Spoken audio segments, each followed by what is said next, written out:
Assalamualaikum warahmatullahi wabarakatuh.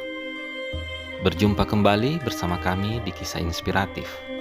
Jangan lupa subscribe dan klik tanda lonceng untuk notifikasi video berikutnya.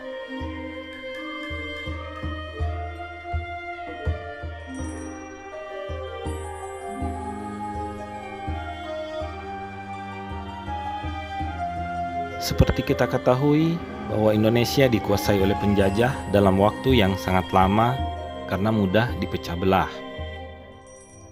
Para pejuang bergerak menurut daerahnya masing-masing. Berbagai kerajaan seperti di Sumatera, Kalimantan, dan Jawa berjuang menurut wilayah mereka masing-masing.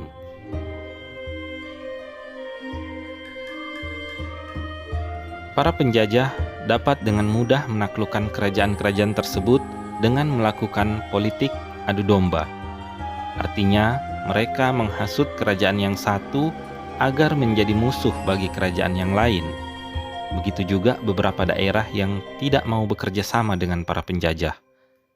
Mereka menghasut daerah lain untuk memusuhi daerah tersebut.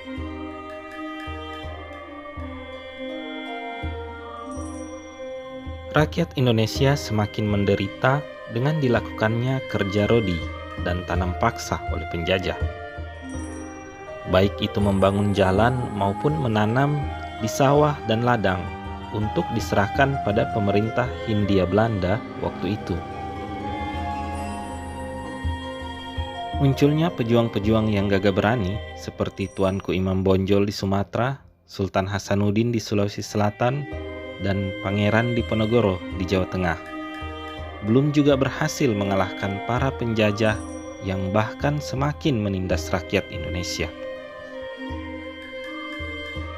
Beberapa kelemahan sistem perjuangan waktu itu antara lain perjuangan masih bersifat kedaerahan dan dilakukan secara fisik, yaitu berperang menggunakan senjata tradisional, serta bersifat reaktif dan spontan tanpa memikirkan strategi yang benar-benar matang. Hingga kemudian timbul desakan di dalam kalangan pemerintahan Hindia Belanda tersebut untuk melakukan balas budi kepada rakyat Indonesia. Usulan untuk melakukan politik balas budi kepada rakyat Indonesia yaitu melalui program pendidikan, transmigrasi, dan irigasi.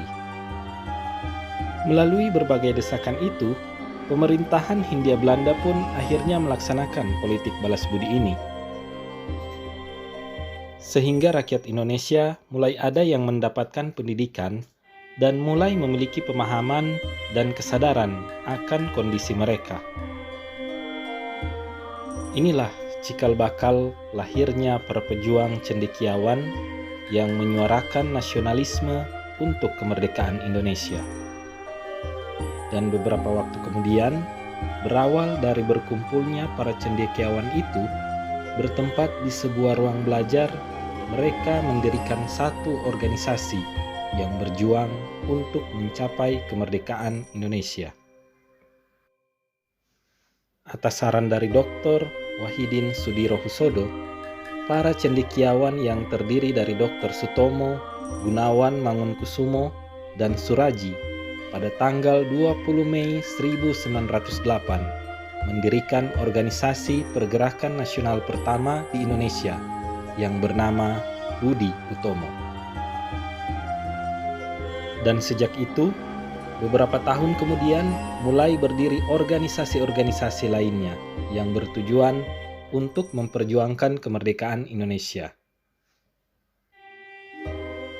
Hal ini pun merubah sistem perjuangan Indonesia yang awalnya bersifat kedaerahan menjadi bersifat nasional, dan telah ada kerjasama di antara rakyat Indonesia yang merasa sepenanggungan. Selanjutnya, sistem perjuangan yang awalnya dilakukan secara fisik berubah menjadi secara diplomasi, seperti adanya perundingan-perundingan. Dan terbukti, dengan sistem perjuangan ini, rakyat Indonesia dapat mencapai kemerdekaannya pada tanggal 17 Agustus 1945.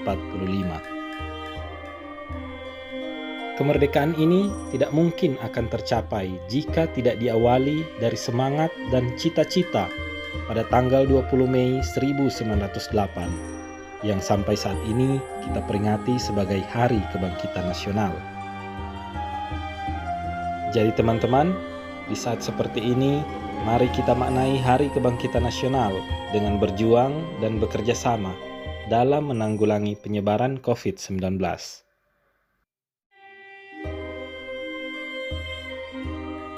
Saling mengajak untuk membiasakan diri, menerapkan pola hidup sehat, dan mempersiapkan diri untuk perubahan cara hidup baru, baik dalam pekerjaan maupun pembelajaran.